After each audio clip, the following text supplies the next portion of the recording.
The 92nd Academy Awards were handed out last night, and there is still plenty to talk about. Parasite made history, Brad Pitt finally got a golden statue for acting, and Eminem performed for some reason. There is plenty to talk about, but right now, let's talk about the movies. Every year, I try to watch as many Best Picture nominees as possible, and this year, I actually saw them all. But about 2 weeks ago or more, I realized one of my coworkers was actually way ahead of me in the movie watching game, and so we had to get her on the show to talk about the talkies. Christy Climenhaga is usually our meteorologist here at CBC Saskatchewan. Today, she's the Siskel to my Ebert as we break down the Oscars and the best movies of the year. Good morning, Christy. Good morning. I'm so excited to be talking movies. We do this in the newsroom all the time, so it's fun to actually do it on the show. That's right, exactly. And you were obviously up late and up early, or went to bed late and up early. How did you feel about the awards overall?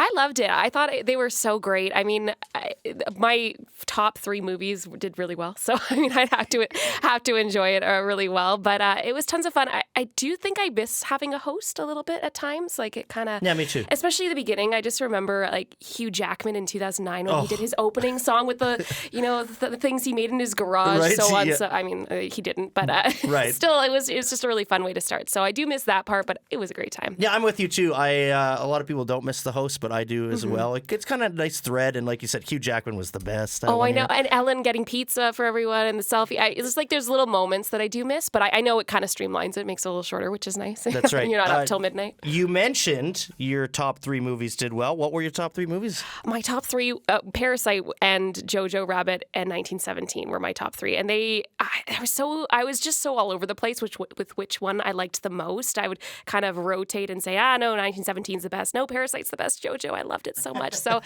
they were my 3 favorites, and they all won a little something. So I was so happy for that. Yeah, that's right. I obviously loved all 3 of those movies as well.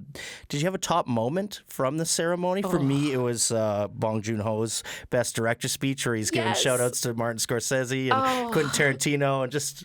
so happy. So pure and so happy, and his ending it with, I'll drink till tomorrow morning. Oh, it's so cute. I loved it so much. That was a really good moment. I had so many great, there was a lot of little great nuggets. I loved Taika Waititi's speech too. It's his first Oscar, and I really like his work, and he gave a land acknowledgement. That was so nice to see, and his speech was hilarious as always. And actually, there was a video of him hiding his Oscar under the chair in front of him at one point. Really? It was really cute. He is something else. Oh, yeah, my goodness. He is so joyful, and very few people could play Hitler in a comedic way. Yes. And he did a fantastic job of it. And one thing I wanted to tell people, because I also saw, I was reading, trying to read a lot of articles, because I loved almost all these movies. This was a weird year where, often we'll watch, the nominees and say, this one didn't deserve it. Whereas I thought every single one was good. I did too. I mean, The Irishman was not my type of movie, so I'll say that right away. I realized how it was well done. Did I enjoy watching it? Would I see it again? Probably not.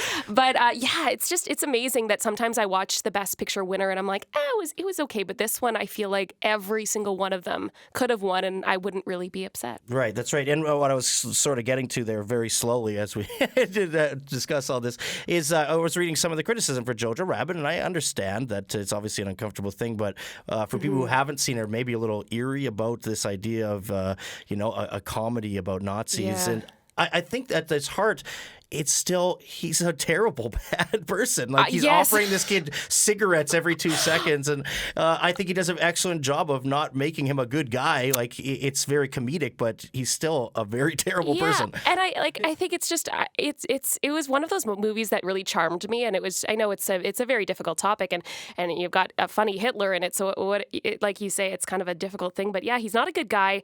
But it's the whole movie is just kind of, I felt like it was just a statement of tolerance and learning, and just a little bit of coming of age as well. And I thought it left me really feeling like great about it. I don't know. I really enjoyed that one. Yeah. All right. Now, one thing you watched more than I did, I believe. Did you end up getting to watch Judy?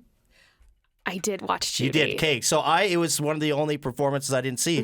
Renee Zellweger, of course, wins for playing Judy Garland. How was it? Did she deserve that? She did. I was lost in Judy. I watched it, and at times I would forget it was her. And Judy Garland, later in her career, had this kind of when she sang, it was almost just her whole physical being would just kind of radiate. And Renee had that. It was so cool to watch. So I was really happy for her. I thought it was well deserved. And you're a theater person too, so we can trust your opinion on this.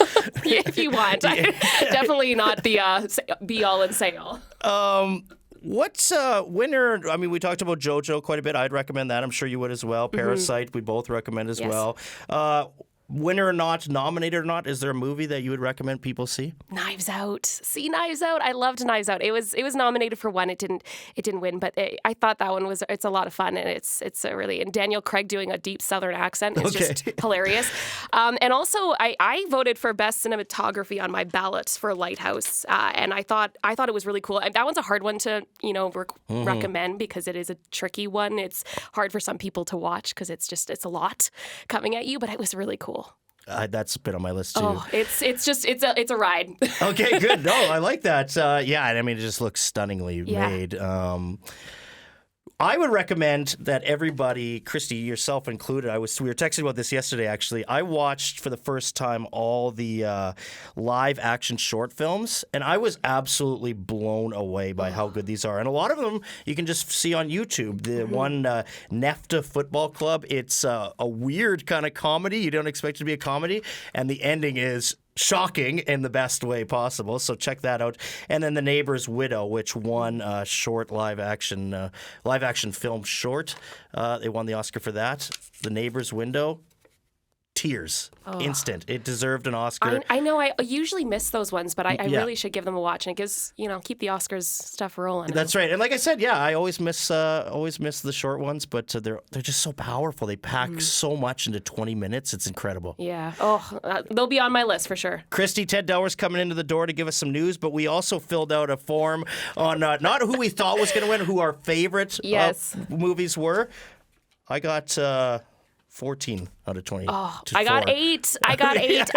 Betting with your heart doesn't always work, does it? It doesn't always work. But you know what? Like the ones that did win, I mean, for Best Picture, I didn't have Parasite. It was wrestling with it. I put 1917 just above it. But I'm so happy it won. So you know what? It was one of these. If it wasn't my favorite on the ballot that won, it was definitely my next favorite. Awesome. Christy, thanks so much. You're welcome. Christy Climenhaga is our meteorologist and resident movie buff here at CBC Saskatchewan. And we'd love to hear from you. Got any thoughts on the Oscars? Tweet me at TweeterMillsCBC.